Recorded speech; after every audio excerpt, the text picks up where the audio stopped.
দিকে আগায় গেছো, রাসূলের সুন্নতের উপর আগায় গেছো, আমার দিল খুশি হবে, তোমার জুতা টানা আমার সার্থক হয়ে যাবে। গতকালকে কক্সবাজারে বয়ান করলাম, এর থেকেও অনেক মানুষের ঢল। বয়ানের পরে মোনাজাত করলাম, মোনাজাতের পর লোকজন চলে যাবে। এক হিন্দু ছেলে আইসা বাম কিনারায় দাঁড়ায় বলে, হুজুর দীর্ঘ টাইম বয়ান শুনলাম, আমাকে একটু কালেমা পড়ায় মুসলমান বানায় দেয়। ওরে নবীর উম্মত, আর কি আল্লাহ দিবে? আপনাদের পায়ে হাত রেখে আমি দোয়া চাইতেছি, আল্লাহ যদি ডেকে বলে, রে হাফিজ কত নেয়ামত তোরে দিলাম, কি শুকর আদায় করছো?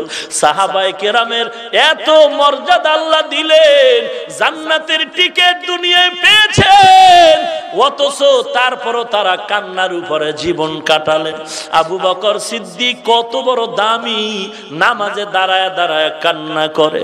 আমার মায়ার নবী বলেন, আবু বকর আপনি কেন নামাজে দাঁড়ায় দাঁড়ায় কান্না করেন?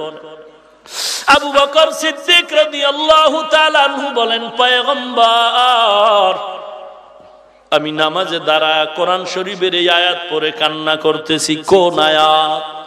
আবু বকর বলেন, এই আয়াত যখন আসলো চোখের পানি ধরে রাখতে পারি না।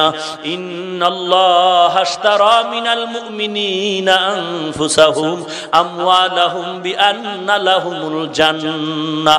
আল্লাহ বলেন, ও মুমিন, তোর জানমাল কিনে নিছি, জান্নাত তোরে দিয়ে দিছি।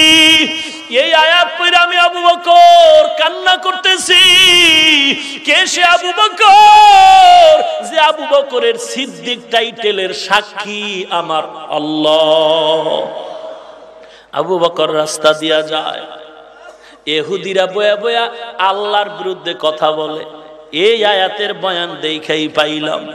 আহা, আবু বকর যখন যায়, নরম দিলের মানুষ তো, ইহুদি আল্লাহরে গালি দিছে, আবু বকরের কানে আওয়াজটা গাইছে।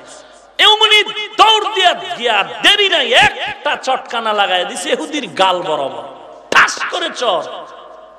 আবু বকর সহ্য করতে পারে নাই, ইহুদি দৌড়ায় মায়ার নবীর কাছে গিয়া আবু বকরের বিরুদ্ধে বিচার দায়ের করলো।